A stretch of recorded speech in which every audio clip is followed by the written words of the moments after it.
가정에서 드리는 온라인 예배 시간이에요. 잠깐, 아직 준비가 안 되었다고요? 그럼 함께 준비해봐요. 먼저 주변을 깨끗하게 정돈해요. 단정한 옷으로 갈아입어요. 성경책, 찬송가, 헌금을 준비해요. 누워있거나 간식을 먹지 않기로 약속해요. 다른 행동은 멈추고 예배에 집중해요. 찬양 시간에는 기쁜 마음으로 일어나서 따라해요. 성경 말씀은 함께 큰 목소리로 따라 읽어요. 설교가 끝나고 기도 후에는 큰 소리로 아멘해요. 아멘. 준비한 헌금은 따로 저금통이나 성경책에 모아두었다가 교회에 출석할 때 드려요. 예배가 끝날 때까지 경건하게 예배에 집중해요. 광고도 잘 듣고 기억해두세요. 그럼 예수님과 함께 기쁘고 행복한 예배 시간이 되기를 바라요. 샬롬 친구들, 한 주간 잘 지냈나요? 오늘도 온라인으로 우리 친구들을 찾아왔어요. 자, 우리 친구들 집에서 영상으로 예배를 드린다고 해서 집중력이 흐트러지면 안 되고 평소에 교회에 나와서 예배하는 것 같이 옷을 단정히 자세도 바르게 하여서 예배 드려야 해요. 자, 그러면 우리의 온 마음을 드리겠다고 기도하고 고백하는 사도신경으로 예배를 시작할게요.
사랑과 은혜가 많으신 하나님, 뜨거운 날씨가 가고 이제 선선한 날씨를 허락해 주시고 이 가운데에서도 온라인 예배를 드릴 수 있게 해주셔서 감사합니다.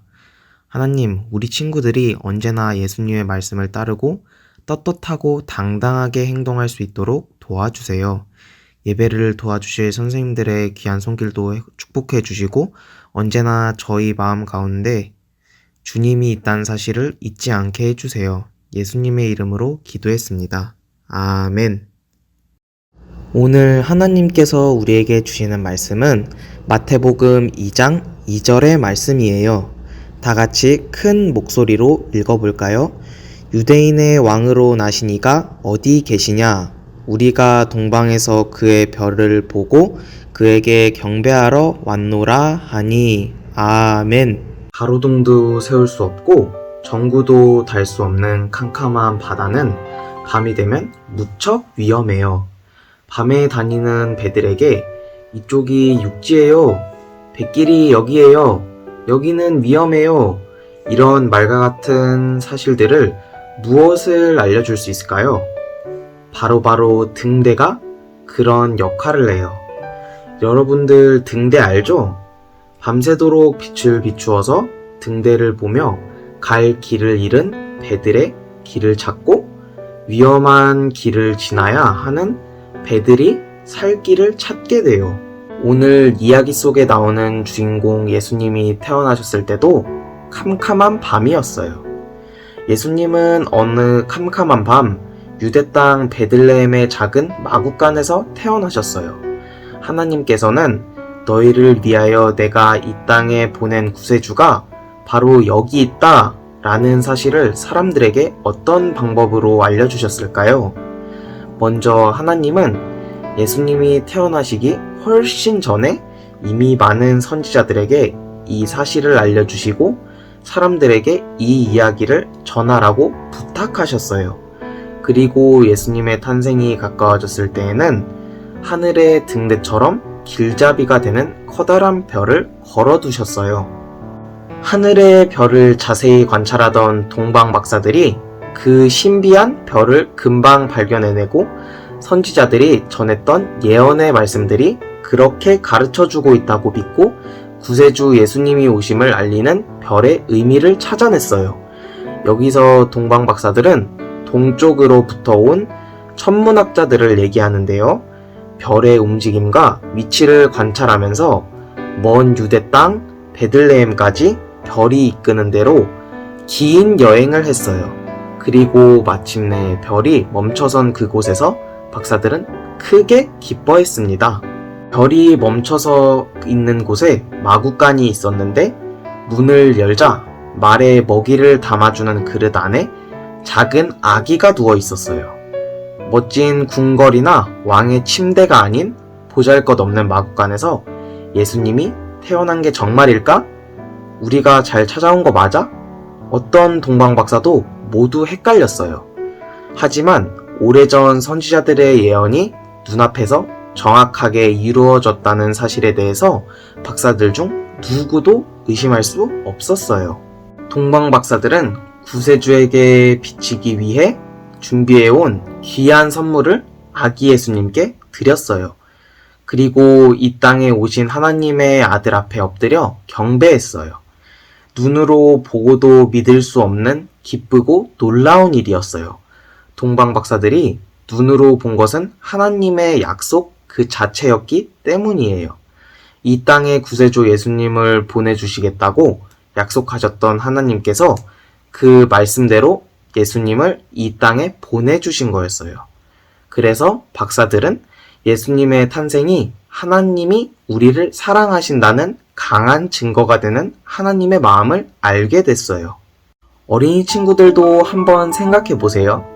혹시 자신이 키우는 애완동물이 아프면 내가 동물이 되어서 대신 아파주겠다고 하거나 동물원에 있는 토끼들을 좋아한다고 해서 갇혀있는 동물들을 모두 풀어주고 싶다고 생각해 본 적이 있나요?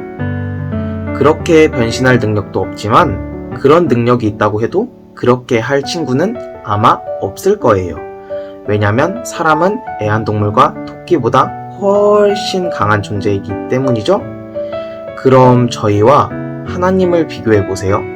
당연히 비교할 것도 없이 하나님은 사람을 지으신 분이시고 훨씬 더 강한 존재세요. 그런데 죄에 빠져 죽을 수밖에 없는 사람들을 구원하시려고 신이 직접 인간이 되셔서 이 땅에 오세요. 그분이 바로 예수님이시죠? 예수님은 우리가 아파하고 슬퍼할 때마다 차라리 내가 너 대신 아파야 하는데 라고 안타까워 하시는 분이에요. 죄에 갇혀서 평생을 죄의 노예로 살다가 죽을 수밖에 없는 우리의 모습을 보시고 나도 너희처럼 사람이 되어서 대신 고통을 받고 죄에 갇혀있는 사람을 죄의 감옥에서 풀어주고 싶다 이런 마음 때문에 아파하셨어요. 그래서 그 마음을 가지고 정말 우리처럼 인간의 모습으로 이 땅에 오셨습니다. 그렇기에 동방 박사들이 경배했던 예수님은 하나님의 약속 그 자체였고 하나님의 사랑 그 자체였어요. 예수님은 어쩌다 우연히 이 세상에 오신 게 아니었어요. 우리를 정말 끔찍이 사랑하셔서 우리를 구원하시려고 이 세상 속으로 뛰어들어오신 거예요. 오늘 동방 박사들의 경배를 받으신 아기 예수님을 통해서 여러분이 한 가지 사실을 꼭 기억해 줬으면 좋겠어요. 바로 예수님은 우리를 사랑하셔서 하나님의 약속을 이루시기 위해 이 땅에 오셨다는 것을요. 기도하겠습니다. 우리를 사랑하셔서 예수님을 이 땅에 보내주신 하나님 감사합니다. 동방박사들처럼 우리도 아기 예수님께 경배를 드립니다. 우리를 구원하시기 위해 이 땅에 오신 예수님을 우리가 믿고 우리를 위해 예수님을 보내주신 하나님의 사랑도 우리가 믿습니다. 하나님의 마음을 깨달아 알고 예수님을 더욱 사랑하도록 큰 믿음을 허락해 주세요. 예수님의 이름으로 기도합니다. 아멘. 지금 이 시간은 하나님께 친구들이 정성껏 준비한 예물을 드리는 시간이에요. 지금 교회에 나와 헌금을 드릴 수 없으니 소중히 모아두었다가 나중에 교회에 와서 드릴 수 있도록 해요. 우리 함께 헌금 찬양을 부르며 하나님께 마음을 드릴게요.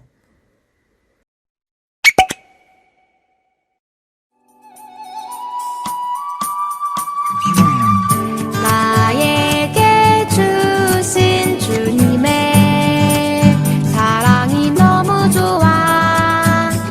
엄마가 주신 용돈을 아끼고 아꼈죠. 여기 있어요. 주님 받아주세요. 내 맘 알아주세요. 저 예쁘죠? 나 착하죠? 설레는 이 마음 수줍게 주님께 드리네. 신나게 춤추며 기쁘게 주님께 드리네. 설레는 이 마음 수줍게 주님께 드리네. 신나게 춤추며 기쁘게 주님께 드리네. 친구들, 오늘도 예배 잘 드렸죠? 전도사님이 오늘 전해주신 말씀처럼 예수님은 우리를 사랑하셔서 하나님의 약속을 이루기 위해 이 땅을 오셨다는 것을 기억해 주길 바래요. 우리 친구들, 이제 정말 뜨거운 여름은 갔고 곧 가을이 올 것 같아요. 그런데 코로나는 여전히 심하니까 친구들 마스크 잘 쓰고 건강 조심해요. 그럼 이제 주기도문으로 예배를 마칠게요.